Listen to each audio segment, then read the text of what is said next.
Lucía Fuentes estaba acostumbrada a volver a casa a las 7:15 de la tarde. A esa hora terminaba su turno en el Centro de Estética Amélie, un local pequeño pero acogedor a 2 manzanas de su casa, donde llevaba 5 años trabajando como manicurista. 5 años de olor a esmalte y el sonido de las limas. Otros tantos dedicados a manos ajenas e historias personales que las clientas le contaban con más confianza que a sus psicólogos. Lucía sabía escuchar y sonreír cuando no le apetecía, y también mantener la compostura cuando algo por dentro se resquebrajaba. Físicamente, era de esas mujeres que no se notan a la primera, no porque no fueran atractivas, sino porque no llamaban la atención sobre sí mismas. De estatura media, pelo oscuro y ondulado hasta los hombros, que casi siempre recogían una coleta sin perder tiempo en peinarlo. Sus manos, siempre impecables, una costumbre profesional. Su mirada, directa, sin coqueteos ni excesiva dulzura. Sus compañeras del salón decían de ella: Lucía es de fiar. Sus clientas, que no hablaba de más, pero siempre sabía cuándo dar una palabra de apoyo. Su marido, en los últimos 2 años, no decía nada de ella. Simplemente había dejado de verla. Carlos Vargas era un hombre a quien la naturaleza había dotado de un buen físico, pero sin el carácter que lo acompañara. Alto, de rasgos regulares, sabía causar una excelente primera impresión. Una sonrisa encantadora, un discurso seguro, un reloj caro comprado a plazos. Pero la primera impresión era todo lo que podía ofrecer. Después venía el vacío, disimulado con irritabilidad. Cambiaba de trabajo cada año y medio, alegando que no lo valoraban, y se involucraba en negocios dudosos con sus amigos. Y cada vez era Lucía quien sacaba a la familia del siguiente bache financiero. En silencio, sin reproches, se convencía a sí misma de que eso era el matrimonio: aguantar y resistir.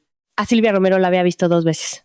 La primera, por casualidad, hacía 8 meses, al recoger a Carlos de una fiesta de empresa y notar a una mujer desconocida que le sujetaba el codo durante demasiado tiempo al despedirse. La segunda, en una foto en su móvil, que se abrió sola cuando él le pidió a Lucía que contestara una llamada. No dijo nada entonces, solo dejó el teléfono sobre la mesa, boca abajo, y salió al balcón. Se quedó allí un rato, volvió y preparó la cena. Estaba ganando tiempo porque tenía miedo, no de Carlos, a él había dejado de temerle hacía mucho. Tenía miedo de destruir lo que su hija Sofía llamaba nuestra familia. La niña quería a su padre, a pesar de todo, y Lucía no podía borrar eso con una sola decisión. Aquella tarde de septiembre, caminaba a casa un poco más rápido de lo habitual. Le dolía la espalda, le apetecía un té caliente y silencio. Sofía debía de haber vuelto del colegio a las 3 y Lucía la había llamado a las 4 para asegurarse de que todo estaba bien. La niña contestó de forma extraña, con frases cortas, casi sin emoción, pero Lucía lo atribuyó al cansancio, después de un examen de matemáticas. No se le ocurrió pensar que aquel día no habría silencio. La puerta del piso no estaba cerrada con llave. No solo eso, la cerradura había sido abierta desde fuera con una llave. Lucía se detuvo un segundo y buscó en el bolsillo de su chaqueta su propia. La tenía consigo. Eso significaba que alguien había usado el segundo juego, Carlos, o alguien con su llave.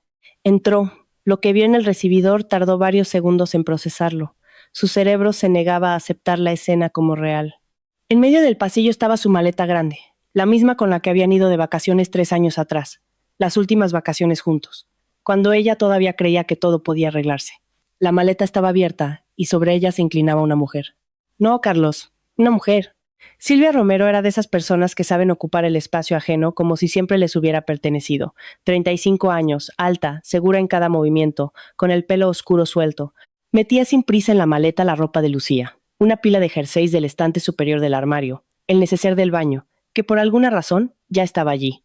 Lo hacía con calma, casi metódicamente, como si estuviera organizando su propio armario para el cambio de temporada. Ah, has llegado, dijo Silvia, sin volverse. Bien, así coges tú misma lo que me falte. Lucía no se movió. Algo en su interior, ese instinto que distingue a las personas que saben sobrevivir, le ordenó quedarse quieta, observar, no gritar. Silvia finalmente se giró. En su rostro había esa expresión particular de condescendencia de quienes se sienten completamente impunes. No te preocupes tanto. Te dejaremos dinero para el primer mes. Podréis alquilar un pisito para empezar, dijo, y en la comisura de sus labios asomó una sonrisita. No os moriréis de hambre. Dejaremos, dijo. Lucía desvió lentamente la mirada hacia el fondo del pasillo. Carlos se asomó desde la habitación, solo un segundo, no más. Sus miradas se cruzaron y él retrocedió de inmediato, como si en lugar de a su esposa hubiera visto a una desconocida a la que no tenía nada que decirle. Ni siquiera intentó hablar, simplemente se escondió. Y en ese silencio, en su cobarde paso atrás, estaba todo lo que necesitaba saber sobre el hombre con el que había vivido 10 años. Lucía tenía 33 años, y los últimos 10 los había pasado con él. Recordaba cómo se conocieron en el cumpleaños de un amigo común, lo divertido y un poco perdido que parecía entonces. Y ella, tonta de ella, pensó que esa torpeza era sinceridad. Durante todos esos años, lo había sacado de deudas, lo había apoyado mientras ella trabajaba doble turno, le había dado una hija, había perdonado su silencio y su distancia. Y ahora, él estaba detrás de una puerta, escondiendo la mirada, mientras otra mujer empaquetaba la vida de Lucía en una maleta. «Mamá». La voz era baja, casi inaudible. Lucía bajó la vista. Sofía estaba en el umbral de su habitación, pequeña, con el uniforme del colegio que aún no se había quitado. 9 años, ojos castaños como los de Lucía. Y en ellos había algo que a su madre le cortó la respiración. No era miedo, era seriedad. Esa seriedad adulta impropia de un niño que aparece cuando comprenden. Los mayores se han roto y hay que aguantar. Sofía era precisamente esa clase de niña la que se daba cuenta de todo. No porque se lo explicaran. Simplemente, desde que nació, observaba el mundo con una atención silenciosa que los adultos suelen confundir con timidez. Fue la primera en sentir cuando papá y mamá empezaron a hablar con demasiada cautela, como si caminaran sobre hielo. La primera en notar que papá salía cada vez más a menudo por las noches. Y la primera en entender hoy que estaba pasando algo que mamá necesitaba saber de inmediato. Sofía se acercó, tiró de la manga de su madre y, poniéndose de puntillas, le susurró directamente al oído. «Mamá, tenemos que irnos ya. Tengo que contarte algo». Silvia les lanzó una mirada rápida y volvió ostentosamente a la maleta. Lucía tomó a su hija de la mano y fueron a la cocina. Cerró la puerta, no de un portazo. La cerró con cuidado hasta oír el clic. Se sentó en una silla frente a Sofía para mirarla a los ojos. «Habla, todo lo que viste». Sofía empezó a toda prisa. «Cuando llamaste a las 4, yo estaba en el pasillo. Esa señora llegó antes con papá. Pensaban que yo dormía. Me acosté después del cole, me dolía la cabeza, pero oí cómo hablaban. Luego me levanté a por agua y vi por la rendija de la puerta». «¿Qué viste?»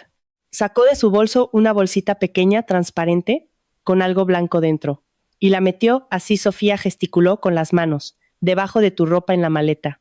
Y le dijo a papá que lo encuentren y desaparecerá por sí sola. Ni juicios, ni pensión alimenticia. El silencio en la cocina era tan abrumador que Lucía podía oír el tic-tac del reloj sobre la nevera, una bolsita, polvo blanco, debajo de su ropa en la maleta, y una frase cuyo significado no dejaba lugar a dudas. No era un simple intento de echarla de casa, era una trampa, de esas que luego no puedes explicar, ni negar, ni demostrar tu inocencia fácilmente. Con ese equipaje, no solo se podía perder un piso, se podía perder a una hija y la libertad. Lucía se enderezó. Por dentro, y esto le sorprendería más tarde, no había pánico, había frialdad. Una frialdad nítida y firme, como el hielo bajo sus pies, que no podía romperse con un movimiento brusco o te hundirías. «Eres muy lista», le dijo a Sofía en voz baja. «Lo has hecho todo bien. Ahora escúchame. Te quedas aquí, en la cocina. No abras la puerta, ¿vale?» Sofía asintió. Lucía sacó su móvil. Primera llamada.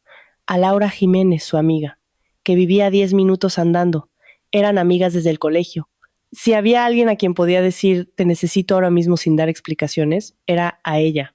Laura era una mujer de una pasta especial, de las que no hacen preguntas de más en un momento crítico, sino que simplemente cogen el bolso y salen de casa. Trabajaba como contable, era práctica hasta la médula, y poseía una cualidad rara.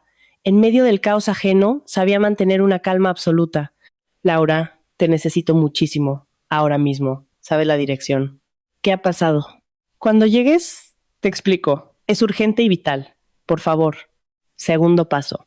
Lucía abrió la cámara del móvil y activó la grabación de video. Salió lentamente de la cocina al pasillo. Silvia seguía junto a la maleta. Lucía se movió de manera que en el encuadre entraran la maleta, la mujer que estaba junto a ella y la ropa. Grabó en silencio, sin comentarios, sin acercarse a la maleta, ni un solo contacto con ella. Eso era importante, vital. Silvia se dio cuenta del móvil. «¿Qué haces? ¿Estás grabando?» En su voz había irritación. «Sí», dijo Lucía con calma. «Quita la cámara. No puedes grabar sin mi consentimiento». «¿En mi piso? Sí puedo, Lucía». Giró ligeramente la cabeza. Este piso está a mi nombre. Puedes comprobarlo en el registro de la propiedad. Era cierto. 5 años atrás, cuando pidieron la hipoteca, el préstamo se formalizó a nombre de Lucía. Carlos tenía un mal historial crediticio. Él le dio las gracias entonces. Ahora, al parecer, lo había olvidado. Silvia se calló, pero su mirada se agudizó. Tercer paso. Lucía volvió a la cocina, entornó la puerta y marcó el 112. Buenas tardes. Quiero denunciar un conflicto y un posible delito de colocación de sustancias prohibidas en esta dirección. Dio la dirección con claridad, sin titubear. En mi piso hay una persona ajena que está metiendo mis cosas en una maleta. Mi hija ha visto cómo metía en la maleta una bolsita con una sustancia presuntamente ilegal. Yo no he tocado la maleta. Ruego que envíen una patrulla y realicen una inspección según el procedimiento. El operador le pidió detalles. Le dijo que permaneciera donde estaba y que no tocara nada. Lo entiendo, dijo Lucía. Es exactamente lo que estoy haciendo. Guardó el móvil. Sofía la miraba, sentada en un taburete de la cocina, abrazando su mochila del colegio como si fuera un escudo. ¿Irá todo bien?, preguntó la niña. Sí, dijo Lucía. Haremos todo correctamente. Desde el pasillo llegaban los pasos de Silvia. Caminaba de un lado a otro, claramente nerviosa. Luego, la voz de Carlos, apagada. Silvia, ¿cómo vas? Y la respuesta de ella, corta y furiosa. Bien, que se atrevan a hacer algo. Lucía se quedó junto a la ventana, mirando al patio. Abajo, la puerta del portal se cerró de golpe. En el parque infantil, el perro de alguien tiraba de la correa. La vida al otro lado de la ventana seguía su curso, ajena a que allí, en el cuarto piso, se estaba decidiendo si ella sería libre o no. Pensó que Silvia, seguramente, estaba convencida de su plan. Lucía entraría, vería la maleta, se lanzaría a deshacerla, encontraría la bolsita o no, y luego la encontrarían otros en las circunstancias adecuadas. O Lucía lo entendería todo, se asustaría y se iría en silencio, sin juicio, sin reclamar el piso, sin pensión alimenticia. O se pondría a gritar, a amenazar, y entonces tendrían un motivo para llamar a la policía contra ella. Un escándalo, una crisis nerviosa, una mujer desequilibrada. Lucía no eligió ninguna de esas opciones. 20 minutos después, Laura llamó al telefonillo. 30 minutos después, un coche de la Policía Nacional se detuvo frente al portal. Lucía tomó a Sofía de la mano, salió de la cocina y abrió la puerta de entrada.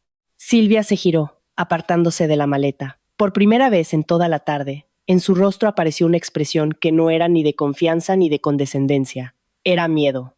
Y Lucía lo notó, lo memorizó, porque ese instante, el momento en que la otra persona se da cuenta de que ha calculado mal, valía toda la frialdad y el autocontrol de la última media hora. En el umbral apareció un agente de policía uniformado. Detrás de él, otro. Y a su lado, Laura, sin aliento y con el móvil en la mano que había llegado justo con la patrulla y entró con ellos, quedándose un poco atrás y examinando la habitación en silencio, con la mirada penetrante de quien ha entendido al instante que allí pasaba algo muy serio. ¿Quién es la propietaria del piso?, preguntó el primer agente. Yo, dijo Lucía, con voz firme. Estoy lista para explicarlo todo. El inspector Garrido era de esa clase de policías, a los que no se les conmueve ni con lágrimas, ni con gritos, ni con presiones. 41 años, corpulento, con el pelo oscuro y corto, donde ya asomaban las canas. Su rostro, cerrado, profesionalmente neutro, de los que no revelan ni compasión ni condena antes de tiempo. Entró el primero en el piso, echando un rápido vistazo al recibidor. Una maleta abierta con ropa, una mujer junto a ella, otra mujer en la puerta de la cocina con una niña detrás, un hombre merodeando al fondo del pasillo. Quedó claro de inmediato que había visto cosas parecidas, no exactamente esto, pero sí algo de estructura similar, un conflicto familiar con reclamaciones de propiedad, solo que la denunciante desde el principio había hablado de sustancias prohibidas, y eso lo cambiaba todo. Garrido se detuvo en medio del recibidor y dijo en voz baja: Les ruego que todos permanezcan en sus sitios. Nadie toque nada. El segundo agente, un joven de unos 25 años con un bloc de notas, se quedó junto a la puerta de entrada. Laura Jiménez, que había entrado con la patrulla y solo tuvo tiempo de lanzar una breve mirada a Lucía, una mirada que lo decía todo. Estoy aquí, estoy contigo, habla. Se apartó hacia la pared y guardó silencio. Comprendía que ahora no era su turno. Garrido se volvió hacia Lucía. ¿Es usted quien ha llamado? Sí, Lucía Fuentes. Soy la propietaria de este piso. La hipoteca está a mi nombre. Hablaba con claridad. sin prisa, sin emociones innecesarias. Hoy, al volver del trabajo sobre las 7:30, he encontrado en mi casa a una persona ajena. Lucía señaló a Silvia. Esta mujer, Silvia Romero, la amante de mi marido, estaba metiendo mis pertenencias en una maleta sin mi conocimiento ni consentimiento. Antes de su llegada, no he tocado la maleta ni me he acercado a ella. Mi hija, Sofía, ha sido testigo de cómo la señora Romero metía en la maleta una bolsita con una sustancia presuntamente ilegal. Garrido escuchó sin interrumpir. Luego asintió brevemente. ¿Quién más se encuentra en el piso? Mi marido, Carlos Vargas. Lucía no se giró, simplemente lo nombró. Está en la habitación. ¿Pido a todos los presentes que pasen al salón?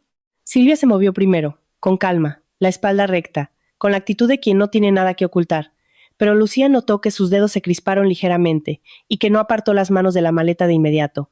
Fijó la mirada en ella una fracción de segundo, como si mentalmente estuviera calculando si le daría tiempo a hacer algo. No le daría tiempo. Garrido también se dio cuenta. No toque nada, repitió con calma, y Silvia retiró las manos. En el salón, el espacio se hizo pequeño. Carlos estaba sentado en el borde del sofá, encorvado, con el aspecto de alguien a quien han pillado en algo vergonzoso y que aún no ha decidido si confesar o negar. Silvia se colocó junto a la ventana. Lucía se quedó de pie en la entrada, Sofía a su lado, pegando silenciosamente su hombro al de su madre. Laura se sentó en una silla junto a la pared, discreta, invisible, como alguien que no ha venido a hablar, sino a observar. El agente joven abrió su blog. Empecemos por identificar a todo el mundo. Garrido miró a Silvia. Sus datos.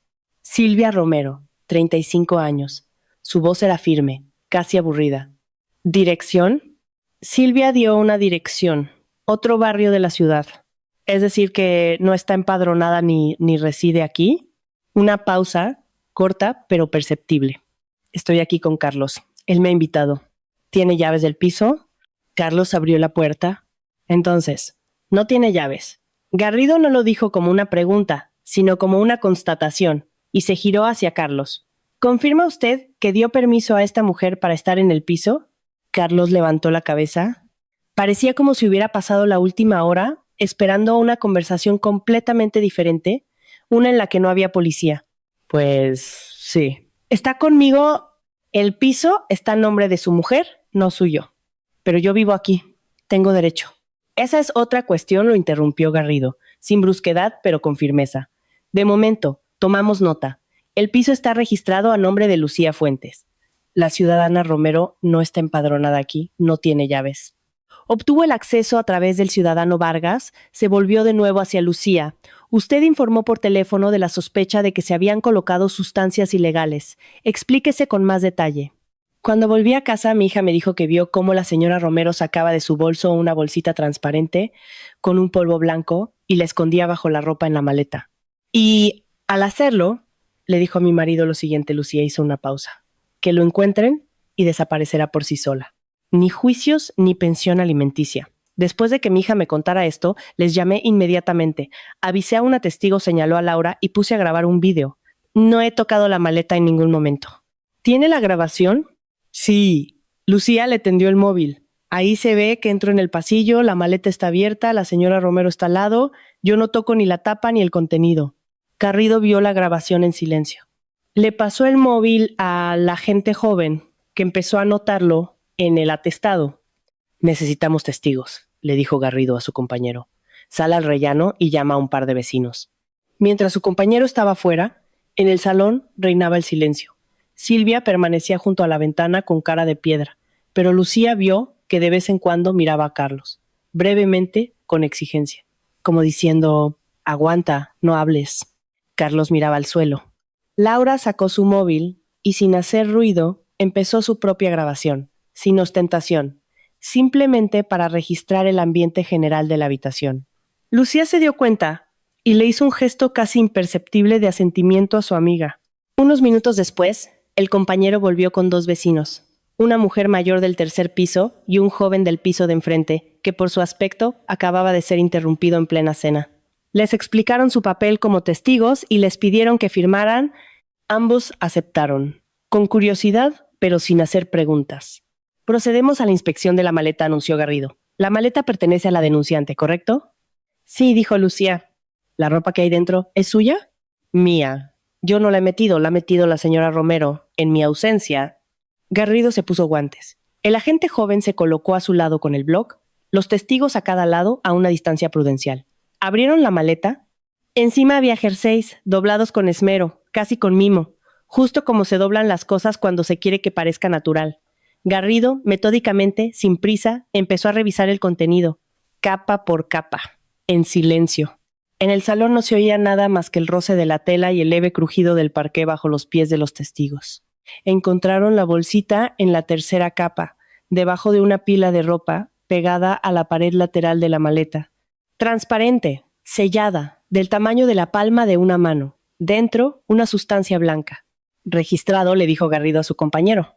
Sacaron la bolsita con unas pinzas, la metieron en una bolsa especial de pruebas, la precintaron, escribieron la fecha, la hora y la dirección. Los testigos firmaron. El agente joven lo anotó todo en el atestado. Haga constar en el atestado, dijo Lucía con calma, que la denunciante no tocó la maleta antes de la llegada de la patrulla, hecho que confirman la grabación de video y el testimonio de la testigo. Garrido la miró, no con sorpresa, sino con ese respeto profesional que se siente hacia las personas que saben lo que necesitan. Quedará reflejado, dijo. Silvia, que había estado todo el tiempo junto a la ventana, de repente soltó el aire bruscamente. Lo ha puesto ella, dijo en voz alta. Yo solo estaba metiendo la ropa, como me pidió Carlos. No tengo ni idea de qué es esa bolsita. A lo mejor llevaba ahí mucho tiempo. Garrido se giró hacia ella lentamente. ¿Así que afirma que usted no colocó ese objeto en la maleta? Por supuesto. ¿Y que antes de la inspección, ese objeto ya se encontraba en la maleta? No sé cuándo llegó ahí. Es decir, que admite la posibilidad de que estuviera ahí antes de su llegada. Silvia titubeó un segundo. Se dio cuenta de la trampa. Si decía que sí, significaba que la sustancia estaba en la maleta cuando Lucía no estaba en casa, es decir, cuando solo ella tenía acceso. Si decía que no, significaba que sabía que antes de su llegada no estaba allí, lo que implicaba que conocía su aparición. No lo sé, repitió, pero ya sin la misma seguridad. Carlos, en el sofá, murmuró algo ininteligible. Garrido lo miró. ¿Quiere decir algo? No dijo Carlos, mirando al suelo. Nada. Entonces, les ruego a usted y a la ciudadana Romero que presten declaración por escrito. Garrido le hizo un gesto a su compañero. Los formularios escribieron sus declaraciones por separado, cada uno en un rincón de la habitación. Silvia escribía rápido, con fuerza, como si estuviera enfadada con el papel. Carlos, despacio, parando varias veces, mordisqueando el capuchón del bolígrafo. Lucía dio su declaración verbalmente, para que fuera transcrita. El compañero la anotó en el atestado palabra por palabra. Habló con firmeza, sin sentimentalismos. ¿A qué hora volvió? ¿Qué vio? ¿Qué le dijo su hija? ¿Qué acciones tomó? ¿Qué no tocó? Ni una palabra de más, ni una acusación que no pudiera demostrar. Laura también declaró. Había acudido a la llamada de su amiga. Entró en el portal al mismo tiempo que la patrulla. Vio la maleta abierta y que Lucía no la había tocado desde que ella llegó. Sus datos también quedarán registrados, le dijo el agente a Laura. Y ella dictó sus datos del DNI con calma, como alguien que no tiene nada que ocultar. Para cuando todas las declaraciones estuvieron escritas y firmadas, fuera ya era noche cerrada. Las farolas del patio iluminaban el salón. Sofía se había quedado dormida en un sillón, sentada, con las rodillas pegadas al pecho, y nadie se atrevió a despertarla. Ni siquiera Silvia, que la miró varias veces con esa expresión particular de quien empieza a darse cuenta de que un pequeño testigo no deseado se ha convertido en un gran problema. Garrido guardó los documentos en una carpeta y miró a Silvia. Se abrirá una investigación por el hallazgo de la sustancia. En el marco de la misma, se determinará el origen del objeto. Recomiendo a todos los implicados que no abandonen la ciudad y que estén localizables. ¿Qué investigación? Silvia se enderezó. Yo no he hecho nada. Ni siquiera saben qué hay en esa bolsita. Precisamente para eso se realiza un análisis forense, dijo Garrido, sin entonación. Hasta que no tengamos los resultados, se considerarán todas las hipótesis. Se volvió hacia Lucía. Respecto a la presencia de una persona ajena en su domicilio, también redactaremos un informe. Le recomiendo que contacte con un abogado. Ya estoy en ello, dijo Lucía. Cuando la patrulla se fue, llevándose el sobre precintado y los atestados, en el piso quedó un silencio de otro tipo. No tenso como antes, sino opresivo. Silvia estaba de pie en medio del salón, mirando a Lucía como si la viera de verdad por primera vez. ¿Crees que has hecho lo correcto?, dijo finalmente en voz baja, casi sin expresión. Sí, he hecho lo correcto, respondió Lucía. Esto no ha terminado. No coincidió Lucía. No ha terminado. Pero el primer paso ya lo he dado yo. Se acercó al sillón, despertó con cuidado a Sofía y la tomó de la mano. Vamos, cariño, le dijo a su hija. Hoy duermes en casa de la tía Laura. Y salieron del salón sin mirar atrás. Laura caminaba a su lado, hombro con hombro. A sus espaldas quedaron Carlos, que no levantó la vista, y Silvia, que por primera vez en toda la tarde no sabía qué hacer. La noche en casa de Laura transcurrió casi en vela. Sofía se durmió enseguida.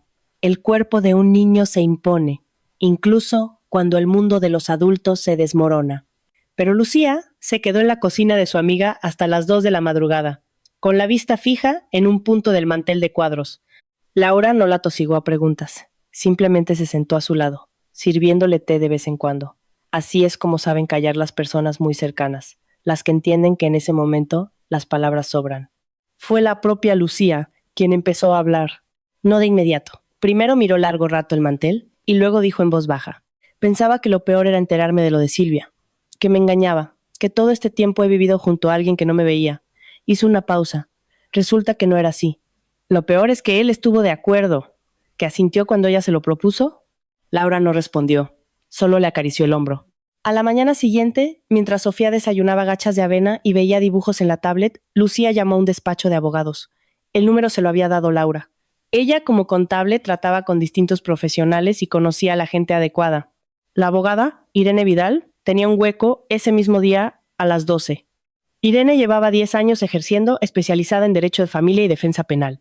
Una combinación poco común, pero justo lo que Lucía necesitaba ahora.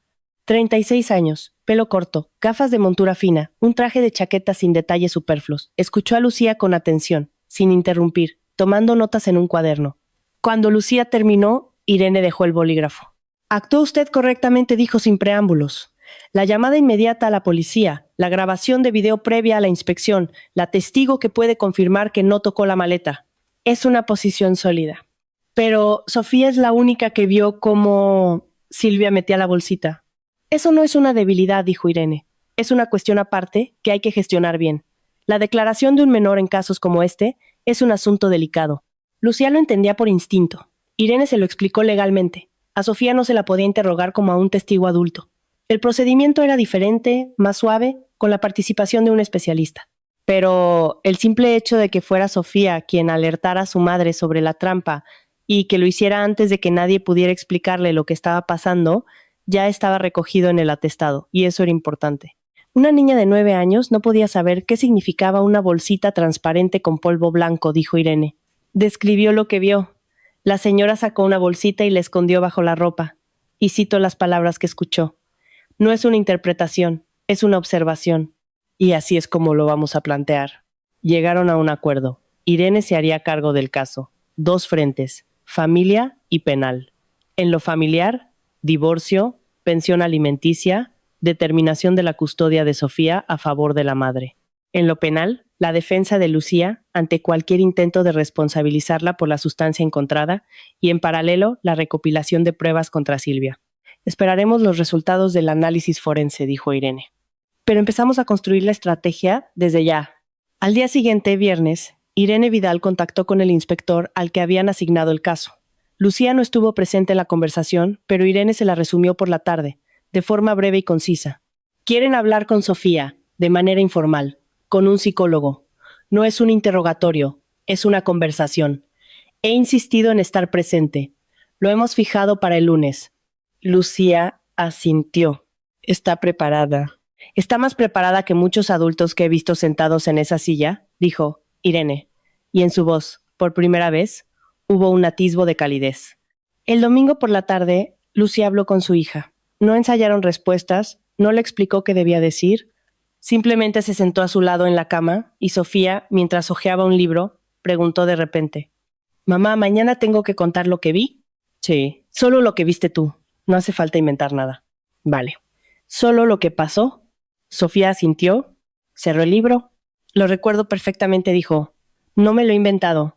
«Lo sé», dijo Lucía. El lunes por la mañana, la conversación con Sofía tuvo lugar en una sala que los psicólogos llaman amigable. Sillones cómodos, colores neutros, sin mesas con carpetas ni luz de oficina. La especialista, una mujer joven de voz suave, habló con la niña como si estuvieran charlando, sin la rigidez de un interrogatorio. Irene se sentó en un rincón, en silencio. Lucía esperó en el pasillo. La conversación duró unos 40 minutos. Cuando Sofía salió, lo primero que preguntó fue si podía comprar un zumo de la máquina expendedora junto al ascensor. Lucía le dio una moneda y la vio caminar por el pasillo. La espalda recta, el paso tranquilo, y pensó que tenía una hija muy fuerte. No sabía de dónde sacaba esa fortaleza. Quizá ocurre así cuando un niño aprende desde pequeño a entender lo que los adultos prefieren ignorar. Irene salió detrás y le dijo en voz baja: ¿Ha ido bien? Lo ha descrito todo de forma secuencial, sin contradicciones. Ya está registrado. La niña observó una acción, describió un objeto y reprodujo las palabras que escuchó en ese momento. El punto clave es que no sabía ni podía entender el significado de lo que estaba pasando. Simplemente describió un hecho. Eso juega a nuestro favor. Mientras tanto, Carlos, que se había quedado en el piso con Silvia, empezaba a comprender que la situación se había salido del marco en el que él había encajado. Contaba con un escenario simple. Lucía se asustaría, se iría. El problema del piso se resolvería discretamente, sin escándalos. Silvia lo había convencido de que sería lo mejor para todos, rápido y sin juicios, y él le creyó. Siempre creía a quienes hablaban con seguridad. Era su principal defecto, mucho más destructivo que su cobardía. Pero ahora había policía, un atestado, un sobre precintado con una bolsita, un análisis forense y una abogada a la que no había visto, pero a la que ya temía. Y, lo más importante, estaba su hija de 9 años, que se sentaba con un inspector y contaba exactamente lo que había visto. Llamó a Lucía el martes por la mañana. Ella contestó. Lucía, empezó él, con esa voz de quien quiere parecer tranquilo, pero por dentro todo se desmorona. Tenemos que hablar. Sin abogados, todas las conversaciones a través de mi abogada, dijo Lucía. Lucía, espera. Quería decir que... Se calló unos segundos. Esto ha ido demasiado lejos. No pensé que acabaría así. ¿Qué es lo que no pensaste? Exactamente, preguntó ella con voz neutra. ¿Que llamaría a la policía o que Sofía lo vería? No respondió. Carlos dijo Lucía, y en su voz no había rabia, solo cansancio y esa claridad particular que llega cuando una persona haya tomado una decisión y no necesita confirmaciones. Podrías haberla detenido. En cualquier momento antes de que metiera esa bolsita, podrías haber dicho, no, no lo hiciste. Colgó. Silvia, por su parte, estaba construyendo su propia línea de defensa. Estaba convencida. La niña es pequeña, su testimonio es inestable. Un abogado demostraría que se confundió o que lo imaginó. La testigo, la amiga de Lucía, es una parte interesada. La grabación de video solo muestra que Silvia estaba junto a la maleta, no que metiera algo dentro. Por lo tanto, no hay pruebas directas. Por lo tanto, se podía aguantar. Pero Silvia no tuvo en cuenta una cosa. Era una persona que pensaba rápido, pero hablaba aún más rápido. Y en los días que habían pasado, ya había dicho más de la cuenta en varias ocasiones. El viernes por la tarde, cuando la policía ya se había ido, le escribió a Lucía por WhatsApp un mensaje corto, enviado seguramente en un momento en que la furia se impuso al cálculo. ¿Creías que eras la más lista? Dije que os iríais, y os iréis. La bolsita es solo el principio. Lucía leyó el mensaje, hizo una captura de pantalla con la hora, la fecha y el nombre del remitente y se la reenvió a Irene. Irene la llamó 10 minutos después. Esto es muy importante. Escribe la bolsita, es decir, sabe de qué objeto concreto se trata, pero según su versión no tenía ni idea de qué era ni de dónde había salido. ¿Es una contradicción directa? ¿Lo guardamos? Ya lo he hecho, dijo Lucía. Bien, no respondas más a sus mensajes. Deja que escriba. Cada palabra que diga juega en su contra. Paralelamente, la historia con Carlos se desarrollaba. Declaró ante el inspector el jueves y, por lo que se supo después, sus declaraciones no destacaron ni por su coherencia ni por su convicción. Primero afirmó que Silvia solo ayudaba a meter la ropa y que no tocó la maleta sin su permiso. Luego, cuando le recordaron que sus propias palabras contradecían eso, se corrigió. No estuvo pendiente de cada uno de sus movimientos. Después añadió que quizá ella metió algo, pero él no pensó que fuera serio. El inspector registró las 3 versiones de una misma persona sobre un mismo suceso. No es confusión. Es una mentira desmoronándose. Silvia se enteró de esto el viernes por la noche. Carlos se lo contó él mismo, seguramente esperando su apoyo. En lugar de eso, ella estalló. Los vecinos oyeron los gritos a través de la pared. Esto se supo más tarde porque la vecina del tercero, la misma que había sido testigo en la inspección de la maleta, se lo mencionó al policía de barrio en una conversación casual. El policía tomó nota. Al final de la primera semana, desde aquella tarde de septiembre, el panorama empezaba a aclararse. No a favor de Silvia. Su versión no sabía nada, solo metía la ropa, se agrietaba por todas partes. La contradicción en las declaraciones de Carlos. Su propio mensaje de WhatsApp mencionando la bolsita. El relato coherente de Sofía, registrado por un especialista. Las acciones inmediatas de Lucía, que no tocó la maleta ni una sola vez y siguió el procedimiento desde el primer minuto. Silvia había construido una trampa que se cerró, pero no donde ella esperaba. Lucía se enteró de los resultados de la primera semana por Irene el sábado por la mañana. La llamó y se lo contó de forma breve, sin rodeos. El análisis forense ha llegado antes de lo esperado. Se confirma que la sustancia es ilegal. La investigación preliminar pasa a ser una instrucción formal. El estatus de Romero cambia. ¿Qué significa eso?, preguntó Lucía. Significa que ya no es una simple testigo en un conflicto. Ahora le van a pedir cuentas de otra manera. Lucía colgó el teléfono. Sofía, en la habitación de al lado, en casa de Laura, estaba dibujando algo. Se oía el roce del lápiz sobre el papel. Fuera brillaba un sol tardío de septiembre, amarillo y un poco triste, como el último calor antes del largo frío. Lucía pensó en Silvia, no con rabia. La rabia se había ido a alguna parte aquella noche mientras se sentaba frente a un té ya frío.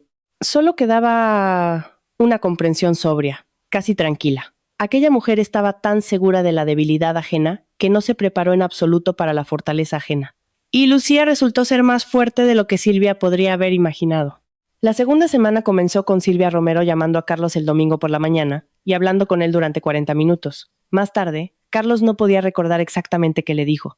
Ocurre así cuando escuchas a alguien que te persuade, te amenaza y te exige todo a la vez, y las tres cosas suenan con la misma voz, sin pausas.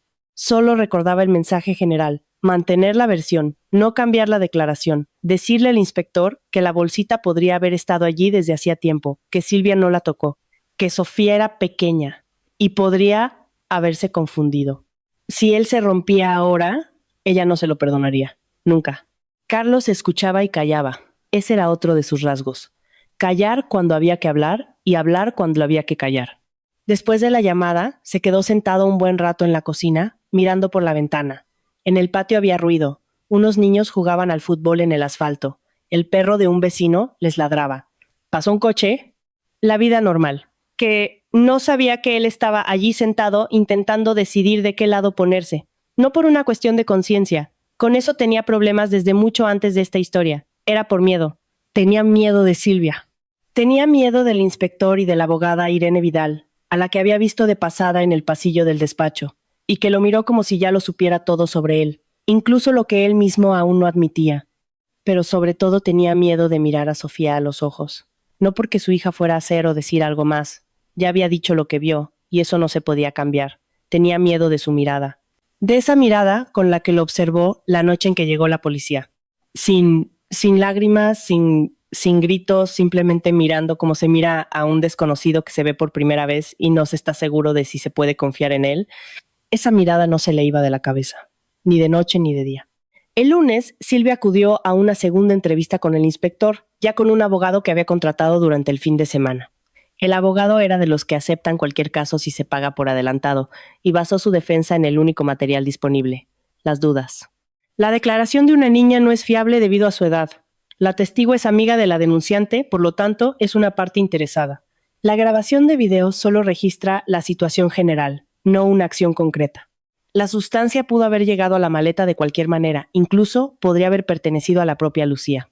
El inspector escuchaba, asentía, tomaba notas, y luego puso sobre la mesa una hoja impresa, la captura de pantalla de la conversación de WhatsApp. El mensaje de Silvia a Lucía, enviado el viernes por la tarde, horas después de que se fuera la policía. ¿Creías que eras la más lista? Dije que os iríais, y os iréis. La bolsita es solo el principio. El abogado de Silvia lo leyó. Guardó silencio. Esto se puede interpretar de muchas maneras, dijo con cautela. La palabra bolsita, dijo el inspector con calma, Se utiliza exactamente en el contexto en que figura en el expediente. Su clienta afirmó en su declaración que no sabía nada de la bolsita y que no entendía de qué se trataba. Este mensaje contradice esa declaración. Silvia estaba sentada muy recta, con el rostro impasible, pero sus dedos sobre las rodillas estaban demasiado quietos. Así sujetan las manos las personas que hacen un esfuerzo sobrehumano para no delatar su tensión con un gesto. Quería decir otra cosa, dijo. Oí lo de la bolsita por Carlos. Me lo contó después de que se fuera la policía. Así que se enteró de la bolsita por su pareja, aclaró el inspector. ¿Y no por observación propia? Sí. Entonces, aclaré qué le contó exactamente el señor Vargas. Una pausa, demasiado larga, para alguien que simplemente reproduce lo que ha oído. Que la policía encontró una especie de bolsita en la maleta. ¿La llamó exactamente bolsita? Bueno, más o menos. En el atestado redactado por el agente Garrido, el objeto figura como bolsa de polímero. Son formulaciones diferentes. ¿De dónde surgió en su mensaje precisamente la palabra bolsita? Silvia abrió la boca y la volvió a cerrar. El abogado le puso una mano en el antebrazo. Una señal discreta. Calla. Reflexionaremos sobre esta cuestión y daremos una respuesta por escrito, dijo. El inspector asintió y tomó una nota. Después de esa entrevista, Silvia salió al pasillo y lo primero que hizo fue llamar a Carlos. Lucía se enteró de esa llamada más tarde. Carlos se lo contó él mismo, después de haber tomado la decisión que le costó mucho, pero que quizá lo salvó de algo peor. El miércoles de la tercera semana, desde aquella tarde de septiembre, Carlos Vargas se presentó ante el inspector sin previo aviso, sin abogado, solo. Se sentó en la silla de enfrente, puso las manos sobre la mesa y dijo: «Quiero cambiar mi declaración». El inspector activó la grabadora y le advirtió de las consecuencias de prestar falso testimonio. Carlos asintió mecánicamente a cada punto, como alguien que ya ha tomado una decisión y ahora simplemente la ejecuta paso a paso. Silvia Romero trajo la bolsita consigo, dijo. La vi en su bolso antes de que entráramos en el piso. Dijo que era para asegurar el tiro. Que si Lucía la encontraba, se asustaría y se iría por las buenas, sin juicios. O, si no la encontraba ahora, ya la encontrarían más tarde, en las circunstancias adecuadas. Hizo una pausa. Le pregunté, ¿y si es algo serio? Me dijo, no es asunto tuyo, lo importante es que el piso se quede para nosotros, y yo acepté. No debería haber aceptado, pero lo hice. El inspector escribía, sin prisas, sin hacer comentarios. ¿Por qué cambia su declaración ahora?, preguntó cuando Carlos se calló. Carlos miró a un lado, luego giró la cabeza y le dijo al inspector, porque mi hija se sentó aquí con usted y contó lo que vio. Y yo, todo este tiempo, he estado intentando que sus palabras no valieran nada. Soltó el aire. No puedo vivir con eso. Esa fue probablemente la única frase sincera que pronunció en las últimas semanas. Irene Vidal se enteró de la nueva declaración de Carlos esa misma noche. El inspector se lo comunicó como abogada de la denunciante. Llamó a Lucía de inmediato. Ha declarado contra Silvia, ha confirmado que ella trajo la sustancia a propósito para tenderle una trampa y que él lo sabía de antemano. Lucía guardó silencio unos segundos. ¿Él entiende lo que eso significa para él? Sí. También será considerado como persona conocedora de la preparación de un delito. No saldrá indemne, pero su testimonio cambia sustancialmente el panorama para Silvia. Bien, dijo Lucía. Y nada más. No sintió ni triunfo ni alivio. No en ese momento. Fue algo diferente, difícil de describir. La sensación de que una máquina grande y pesada que avanzaba directamente hacia ella, por fin empezaba a frenar. Aún no se había detenido, pero estaba frenando. Silvia se enteró de la declaración de Carlos el jueves. Lo que sucedió a continuación, Lucía lo describiría más tarde como el momento en que una persona pierde lo último que la mantenía dentro de unos límites. Silvia llamó a Lucía. No le escribió, la llamó, a las 10:30 de la noche. Lucía tardó en contestar, lo justo para activar la grabación. «Escúchame con atención», dijo Silvia. Su voz era firme, pero bajo esa firmeza zumbaba algo, como un cable bajo tensión. ¿Crees que has ganado? No has ganado nada. Carlos se ha roto porque siempre has sido un cobarde. Pero eso no cambia lo que yo sé de ti. ¿Qué sabes exactamente de mí?, preguntó Lucía con calma. Sé que no tienes nada más que este piso y ese trabajo en el salón. Sé que te aferrabas a él porque tenías miedo de quedarte sola. Y sé que pensabas que nadie encontraría la bolsita a tiempo. Pensabas que te daría tiempo a irte en silencio y que nadie demostraría nada. Una pausa, no dijo Lucía. Eras tú la que pensaba que nadie encontraría la bolsita a tiempo, no yo. El silencio al otro lado fue muy elocuente. Acabas de decir más que suficiente, añadió Lucía. Buenas noches. Colgó e inmediatamente reenvió la grabación a Irene con un mensaje corto. Ha llamado. Adjunto grabación. Irene respondió en 3 minutos. Perfecto. Acaba de hacer parte de nuestro trabajo por nosotros. En esa llamada, Silvia pronunció una frase que, junto con los mensajes y la declaración de Carlos, construía una imagen muy clara. Sabía de la bolsita, lo sabía de antemano y estaba segura de que no sería encontrada a tiempo. Es decir, contaba con un escenario de descubrimiento diferente al que se produjo. Para el inspector no fue un simple lapsus, fue otro ladrillo en el muro de pruebas. El viernes por la mañana, Silvia fue citada de nuevo. Esta vez, la entrevista fue más dura, más corta, y terminó con algo que no esperaba. Se le comunicó oficialmente su condición de investigada. El abogado decía algo sobre procedimientos y derechos. Ella sentía, pero su rostro era el de alguien que siente que la tierra se abre bajo sus pies y no tiene a qué agarrarse. No la detuvieron. La medida cautelar por el momento no incluía la prisión preventiva, pero le confiscaron el móvil para examinar sus comunicaciones y le impusieron la obligación de no abandonar la ciudad. Lucía se enteró por Irene ese mismo día, sobre el mediodía. Condición de investigada por un presunto delito de tenencia y tráfico de sustancias estupefacientes con la intención de causar un perjuicio, dijo Irene de forma concisa. No es el final, pero es un giro muy serio. El caso ha tomado el rumbo que debía. Lucía estaba sentada en una cafetería cerca del salón. Había vuelto al trabajo hacía 3 días, porque la vida no se detiene, las clientas tienen cita y hay que ganar dinero, independientemente de lo que pase en casa. Sus compañeras no preguntaban nada. Ella no contaba, y a las preguntas respondía brevemente. Asuntos familiares. Con eso bastaba. Terminó su café y miró por la ventana. Por la calle pasaba una mujer con un cochecito de bebé. 2 escolares iban en bicicleta. En la esquina, una mujer vendía flores. Septiembre llegaba a su fin. El aire se había vuelto más fresco, pero el sol aún calentaba, y las hojas de los árboles no estaban amarillas. Solo empezaban a cambiar de color, aún se mantenían verdes con un ligero tono rojizo en los bordes. Lucía pensó que así era como se veía su vida ahora. Aún no era nueva, pero ya estaba cambiando. Aún no había soltado el pasado, pero ya no se aferraba a él. Pagó el café, salió a la calle y volvió al salón. En media hora, una clienta, una manicura, una conversación sobre nada importante. Por la tarde, Sofía, a la que tenía que recoger de casa de Laura y llevar a su piso, al que Silvia ya no entraría. Había cambiado las cerraduras al volver a casa.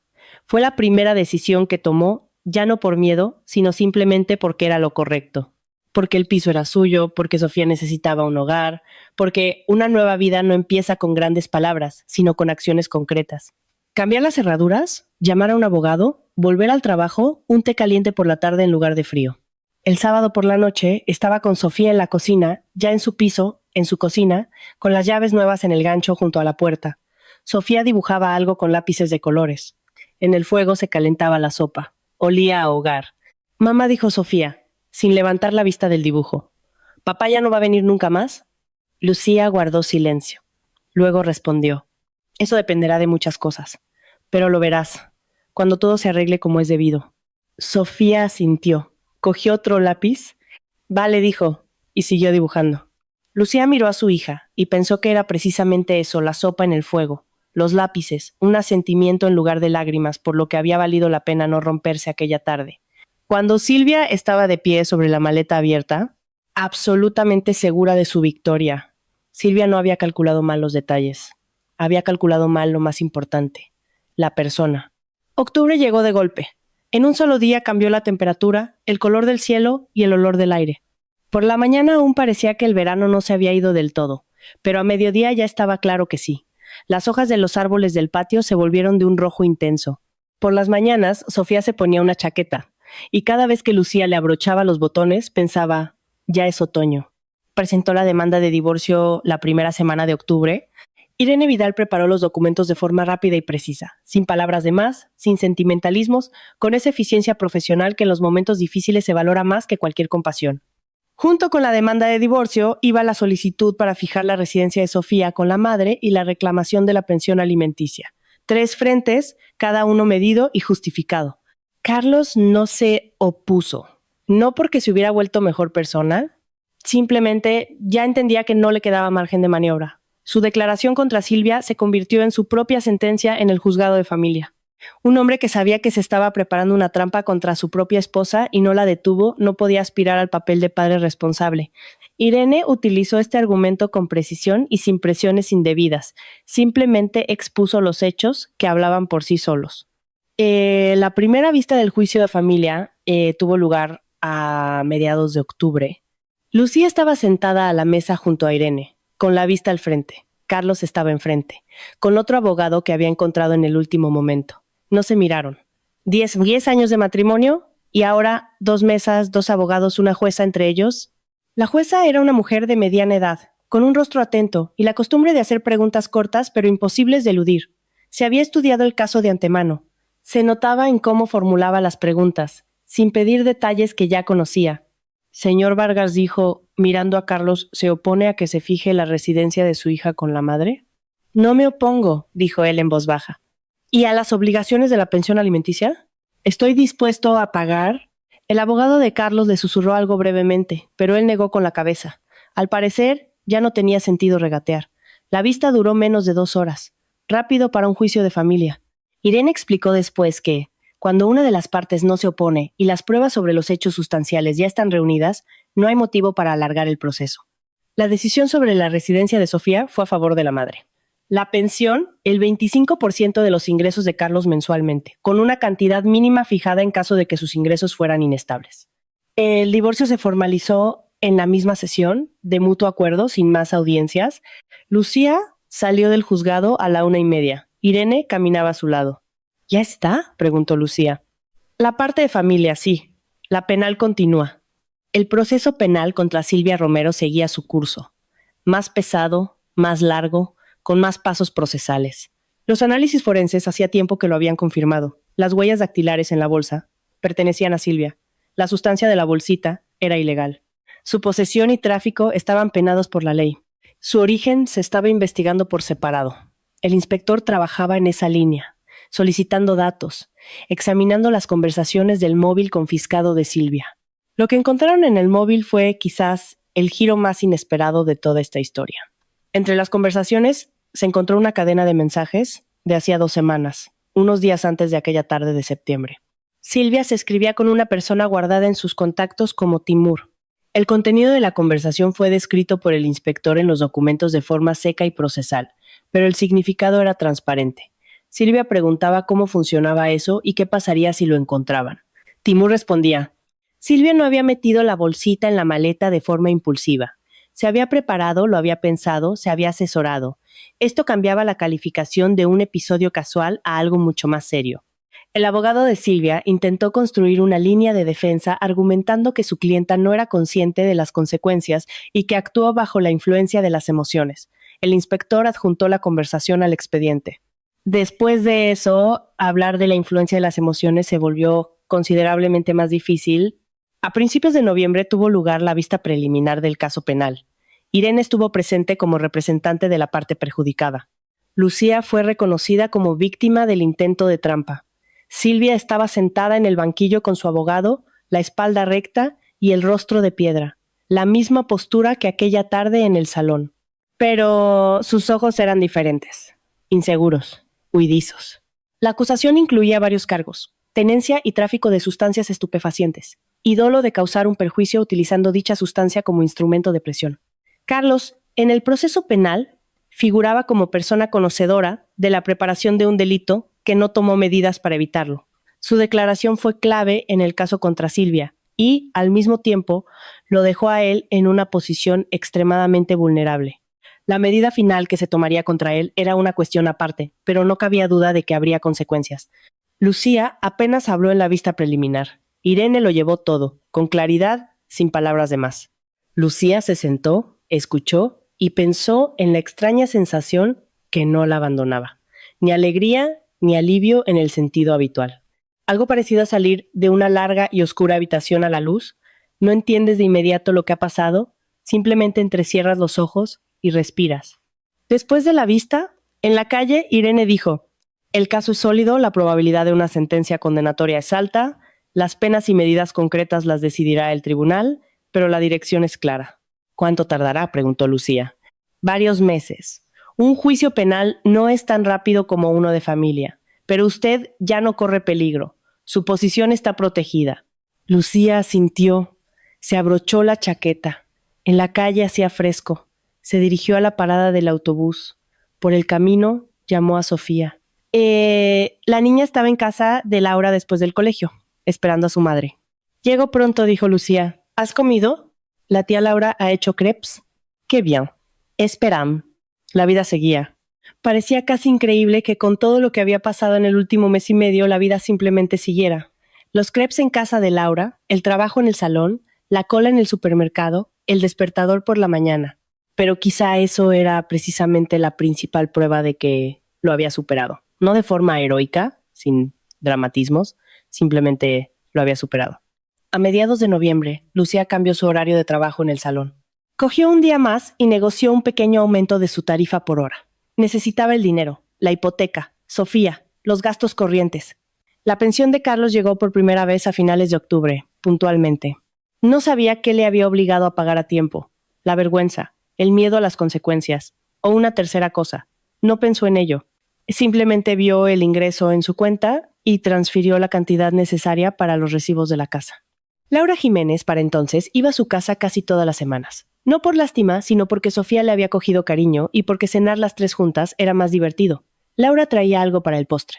Se sentaban en la cocina después de que Sofía se acostara y hablaban, no siempre de cosas importantes, más a menudo del trabajo, de anécdotas, de cosas sin importancia. Así es como se reconstruye la vida.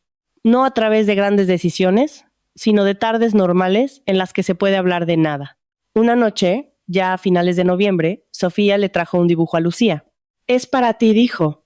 En la hoja había dibujado una casa, esquemática, como la dibujan los niños. Un cuadrado, un tejado triangular, ventanas con cortinas. Junto a la casa había dos figuras, una grande y una pequeña. La figura grande tenía el pelo castaño. Sofía lo había coloreado con un lápiz marrón con mucho esmero. Abajo, en mayúsculas, ponía «Estamos en casa».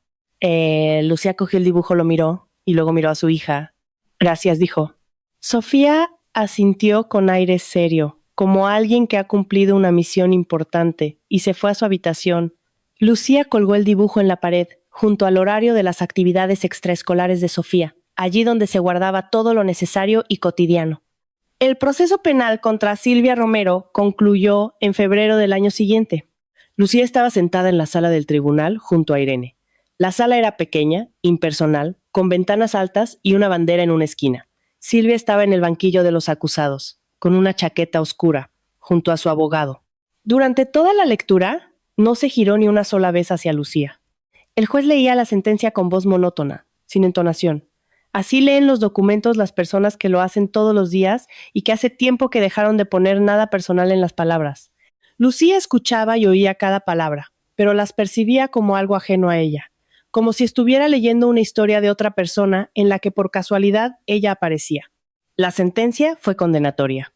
A Silvia Romero le impusieron 3 años de prisión, a cumplir en un centro penitenciario de régimen ordinario. Teniendo en cuenta el conjunto de circunstancias, el dolo, la preparación previa confirmada por las conversaciones y el uso de una sustancia prohibida como instrumento para causar un daño intencionado, el tribunal no encontró motivos para una suspensión de la pena. En la sala se hizo el silencio. El abogado de Silvia anotó algo. Silvia no se movió, solo sus hombros cayeron unos centímetros. Apenas perceptible, como el de una persona que ha aguantado mucho tiempo y por fin se rinde. Irene se inclinó hacia Lucía y le dijo en voz baja: «Ya está, la sentencia será firme tras el plazo de apelación, pero la decisión del tribunal está de nuestra parte». Lucía asintió, se levantó, se abrochó la chaqueta y salió de la sala. En el pasillo hacía frío. Se detuvo junto a una ventana y miró a la calle. Un cielo gris de febrero, árboles desnudos, gente en la acera a la que no le importaba lo que acababa de sonar en la sala a su espalda. Irene salió detrás. «¿Cómo está?», preguntó. «Bien», dijo Lucía. Y era verdad. No era valentía, ni una máscara, simplemente la verdad. Salieron juntas del juzgado y, en la calle, Irene le estrechó la mano. Un apretón corto, firme, como se le da la mano a alguien que ha llegado hasta el final y no se ha roto por el camino. Para entonces, Carlos vivía en un piso de alquiler de una habitación en otro barrio. Sofía lo veía una vez cada 2 semanas, según lo acordado. Los encuentros eran neutros. Él la recogía durante unas horas, iban a algún sitio y luego la traía de vuelta. Sofía no contaba los detalles de los encuentros y Lucía no preguntaba. Eso también formaba parte de la nueva vida, no meterse donde no era necesario. En primavera, Sofía se apuntó a un taller de dibujo. Lo pidió ella misma después de que la profesora elogiara un dibujo suyo en clase. Lucía la apuntó. Los sábados iban en tranvía a la otra punta del barrio, y Sofía miraba por la ventana con esa expresión concentrada de las personas que tienen algo importante sucediendo en su interior.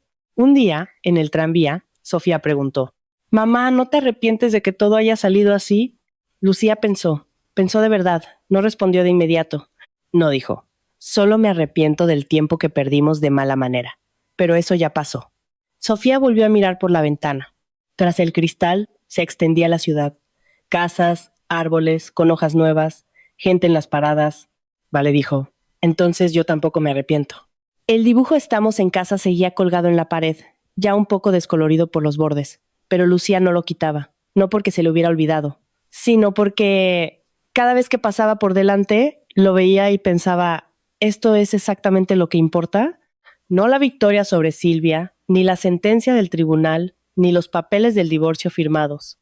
A una persona no la rompen las circunstancias, la rompe la decisión de rendirse. Lucía no tomó esa decisión, y Sofía lo recordaría.